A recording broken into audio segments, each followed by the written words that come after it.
Happy Thursday, everyone. Control yourselves. Before we get to the news, let's continue our Halloween week with episode 3 of our favorite sitcom.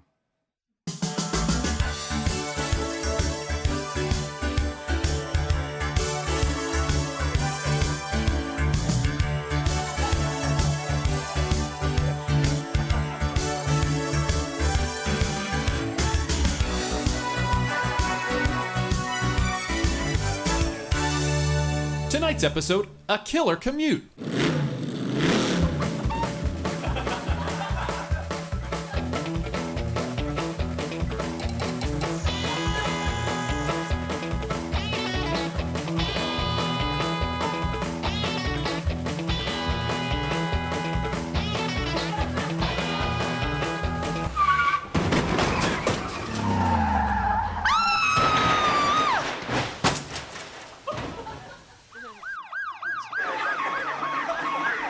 And then they told me it was a 2246 in progress, and would you look at this?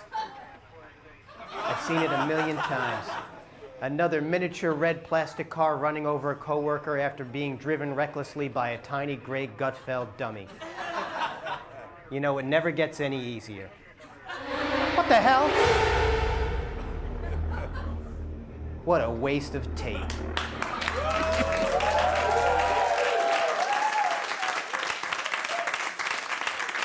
The only way to silence Emily Campagno. Got to run her over. So back to the news. And as always, when it comes to the news... Everything is racist. That's right. Everything is racist. Food, jokes, vaccines, pigeons. That weird feeling you get when you insert your finger into your belly button.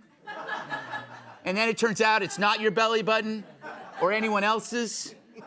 The only thing that's not racist are actual racists.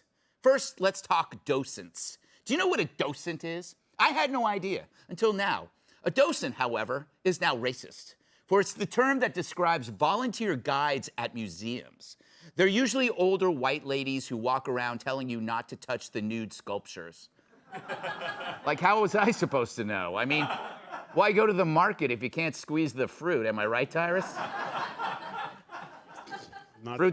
Fruit's not very big either. Yeah. Some of these docents are actual donors to the museum, and I bet they're typical liberals, just because you don't see many Dale Earnhardt shirts at the Museum of National History.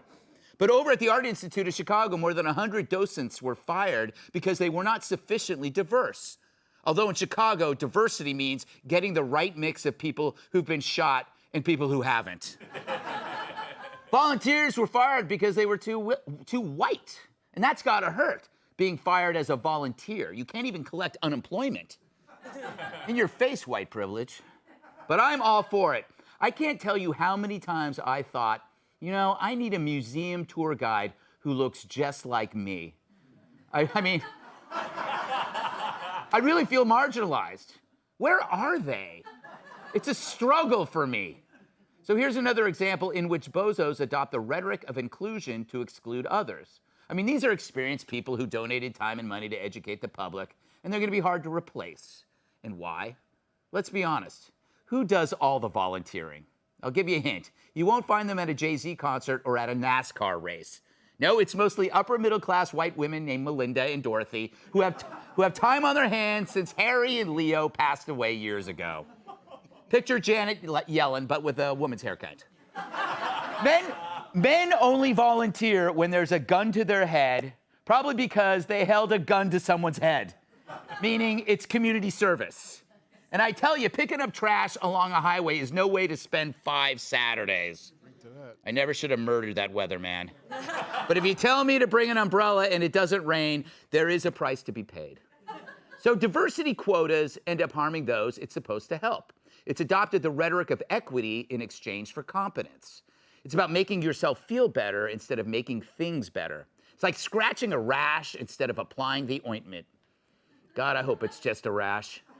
As the Wall Street Journal writes, civic institutions have always relied on the volunteer work of women with enough public spirit to donate their time and money, and we'll miss them when they're gone.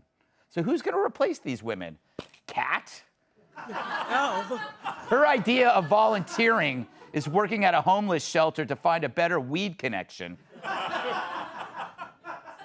Weed, if we're lucky. No, weed. Anyway, docents are racist. They're probably white supremacists, just like Larry Elder and Condoleezza Rice. According to the woke, conservative blacks are actually white supremacists. Yeah, black is really the new whites, which has to confuse the hell out of the KKK. I guess we'll find out when Joe Biden gets invited to their next funeral. Shout out to Robert Byrd. But David Duke must be pissed. He spent his life trying to be the face of white racism, and Condoleezza comes along to steal his thunder. So why are blacks stealing the jobs of white bigots? Maybe this could be progress. I mean, if our white racists are so hard to find that we must recruit colorblind black leaders, how awesome is that? We killed racism just by confusing it to death. I wonder what the angry black male thinks.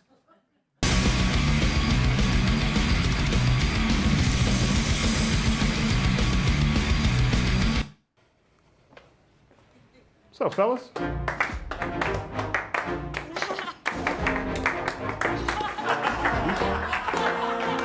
Hey, Jeans.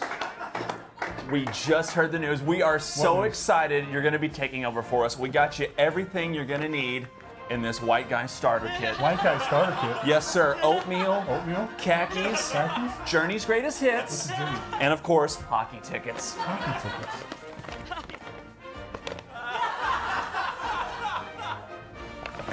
This is for you. Enjoy the starter kit, Whitey.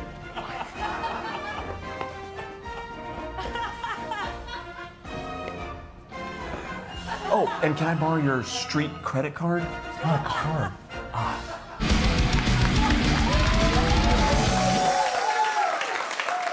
So while the woke media stokes division, black rapper Bryson Gray boots Adele out of the #1 spot on iTunes with his banned anti-Biden song. And you hear nothing about this because the left can't deal with it. It's a real cultural shift, but they don't like it one bit. But look, a black guy beats a white woman with a song about a terrible old white president. When will he be called a white supremacist for that? Because over at the fake news sports site, Deadspin, they called Kyrie Irving and Dave Chappelle black pawns on a white chessboard. And why? Because they're black and share similar thoughts as whites. I know, individual thought transcending identity groups. It's crazy. But Deadspin believes people of one color must think the same, which I think is racist. Fact is, identity politics is now segregating not just people, but ideas, skills, and talents, which always ends in bad ideas, lack of skill, and zero talent. I think that's the new slogan for CNN. But if you go to a museum, you got to ignore a white docent, even if they're good at it. If you're Condoleezza Rice, you best hold an opinion that other blacks have, especially famous black intellectuals like Joy Behar. Of course, thinking for yourself like Irving isn't really thinking for yourself if some D-bag at Deadspin thinks you sound white. And the same goes for Chappelle. Sure, he was ripping on whites, and that was fine, but once he made fun of trans, he's now white himself. I tell you need a scorecard to keep up with who's racist and who isn't. Maybe it's best to say that everything is racist. Finally, something we can all take part in.